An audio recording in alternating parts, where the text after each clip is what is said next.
Olá, tudo bem? Vamos falar da 13ª rodada do Campeonato Brasileiro. O Atlético Mineiro recebeu neste domingo o poderoso Flamengo pela 13ª rodada do Campeonato Brasileiro. O Atlético vivendo momentos bastante conturbados nesse ano de 2026 e principalmente no Campeonato Brasileiro.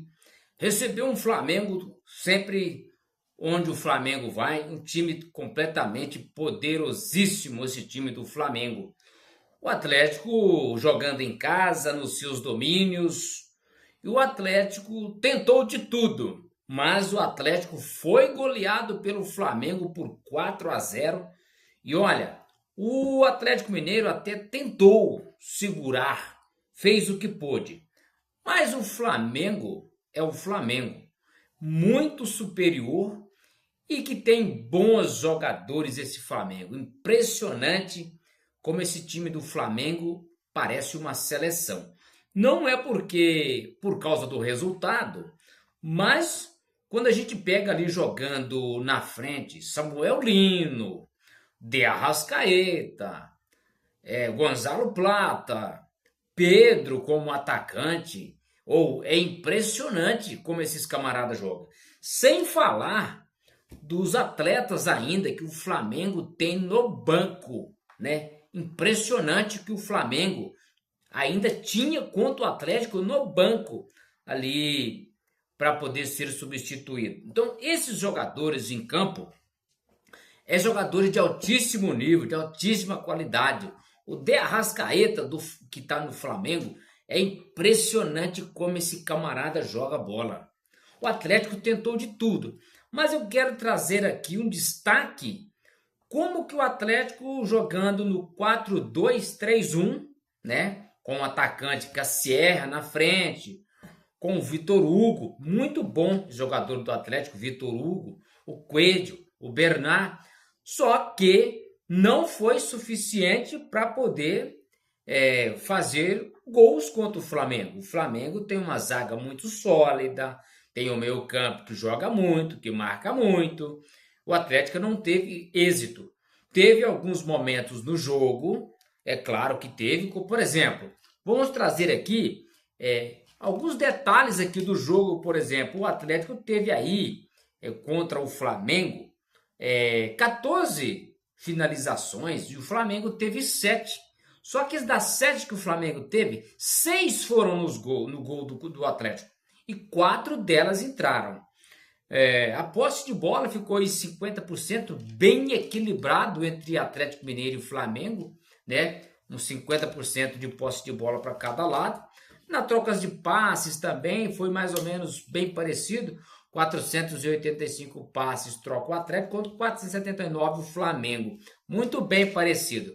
O poderoso de tudo isso é o poder de ataque do Flamengo, que criam-se poucas oportunidades, mas essas poucas oportunidades, a maioria delas morre dentro do gol do adversário.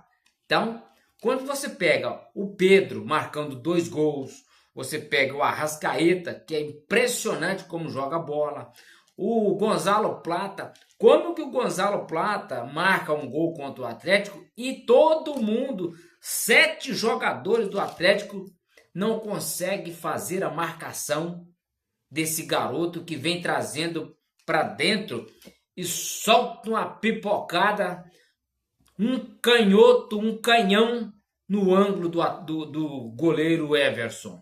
É impressionante como a zaga do Atlético também dá muito mole para o adversário. Quais todos os gols que o Flamengo fez contra o Atlético, ou foi em trocas de passe, como foi o último gol do Flamengo, que é impressionante como que a zaga do Atlético deixa o Flamengo entrar numa troca de passe, como se diz, muito comum, né? Mas a gente tem que ressaltar aqui a qualidade do adversário. O Atlético jogando contra o Flamengo, encarando o Flamengo de peito aberto com um time poderosíssimo que é o time do Flamengo. o Atlético deveria ter entrado em campo mais precavido.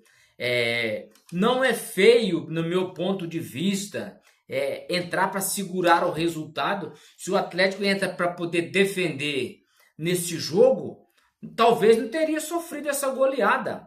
Poderia ter entrado aí para poder defender, talvez o jogo terminava 0-0, 1-1, quem sabe.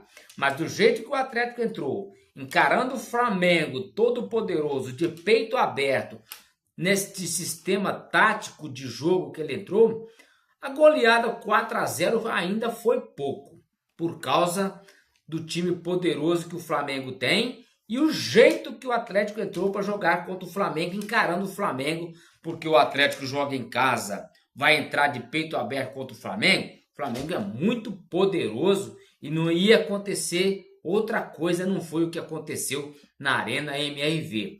Goleada do Flamengo 4-0 para cima do Atlético, num jogo que o Atlético teve alguns momentos bons na partida. Teve sim, o Atlético teve alguns bons momentos, mas não foi suficiente para furar o bloqueio do Flamengo e o Atlético conseguir marcar o gol. Então não foi possível, o Atlético sofreu uma goleada por 4-0 e começa bastante assim se complicar na tabela, jogo completamente difícil. Então o Atlético precisa de jogar contra esses times considerado grande como o Flamengo. Por mais que jogue em casa, se você está jogando diante do seu torcedor, você precisa de entrar também precavido, com mais segurança. Entrar para poder jogar mais um pouco retraído, segurando, porque o ataque do Flamengo seria muito perigoso. E o Atlético entrou de peito aberto e sofreu 4-0. Então, o Atlético precisa de repensar também os seus conceitos, que na hora de se escalar os seus atletas, precisa de pensar bem, porque esses jogos, essas goleadas complicam bastante durante o campeonato. Segue o Atlético sem vencer, jogo difícil na Arena MRV, teve até momentos durante o jogo que o Flamengo tocou tantos passes que a torcida do Atlético gritava olé. Então, é impressionante como o Atlético saiu devendo contra o Flamengo, contra o time poderoso do Flamengo. Então, é o que eu tenho para falar. Goleada do Flamengo, 4-0 na Arena MRV, pela 13ª rodada contra o Atlético Mineiro. Segue TV e Rádio Imperatriz com o comentarista Henrique Oliveira.